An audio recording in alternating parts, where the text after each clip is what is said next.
Hi மக்களே, எல்லாருக்கும் வணக்கம். இன்னைக்கு நம்ம என்ன வீடியோ பார்க்க போறோம் அப்படின்னா, நம்ம ஊர்ல வருஷமா அதாவது காலங்காலமா நடைபெற்றுக்கிட்டு இருக்க ஒரு நிகழ்வை பத்தி தாங்க நம்ம வந்து இந்த ஒரு ஃபுல் வீடியோல தெளிவாகவே பார்க்க போறோங்க. அதாவது இயேசு சிலுவையில மரித்து உயிர் விட்ட நாள் அப்படின்னு சொல்லி இந்த ஒரு புனித வெள்ளியை வந்து கிறிஸ்தவர்கள் எல்லாருமே கொண்டாடுவாங்க.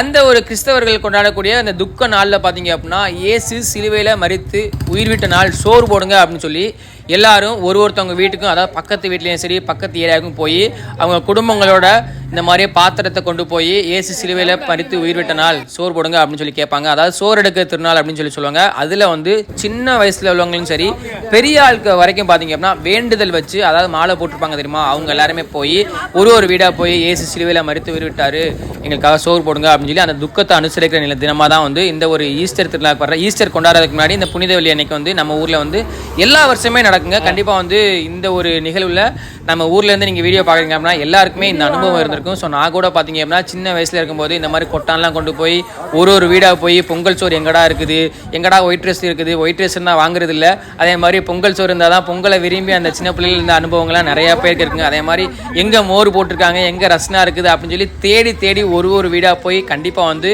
எல்லாருமே வந்து அந்த ஒரு அனுபவத்தை ஃபீல் பண்ணியிருப்பீங்க. ஸோ அந்த ஒரு தினம் தான் வந்து நம்ம ஊரில் இன்றைக்கி வந்து ரொம்ப ஸ்பெஷலாக வந்து எல்லாருமே வந்து இந்த கோடை காலத்தில் அந்த தண்ணீர் பழங்கள்லாம் அதிகமாக கொடுத்தாங்க. ஸோ அதே மாதிரி ஐஸ்கிரீமும் கொடுத்தாங்க. ஸோ அவங்க எல்லாருக்குமே ரொம்ப பெரிய தேங்க்ஸ் அப்படின்னு சொல்லிக்கலாம்.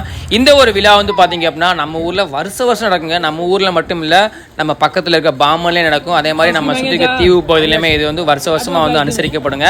ஸோ இந்த ஒரு வீடியோ மூலியமாக தான் வந்து உங்களுக்கு இந்த மாதிரியான ஒரு விஷயமே இருக்குது அப்படின்னு தெரிஞ்சிச்சு அப்படின்னா மறக்காமல் கமெண்டில் எஸ் அப்படின்னு சொல்லியிருக்காங்க. அதே மாதிரி கிறிஸ்தவர்கள் எல்லாருக்குமே வந்து வருகின்ற கிறிஸ்து பிறப்பு தின நல்வாழ்த்துக்களையும் தெரிவிச்சுக்கோ இந்த வீடியோ மூலமா. ஸோ தொடர்ந்து இந்த வீடியோவை உங்கள் ஊரில், அதாவது நீங்கள் தங்கச்சி மடமாக இருந்தீங்க அப்படின்னா கண்டிப்பாக வந்து உங்களுக்கு இந்த அனுபவம் இருந்திருக்கும். உங்கள் ஃப்ரெண்டுக்கு இந்த வீடியோவை ஷேர் பண்ணிவிடுங்க.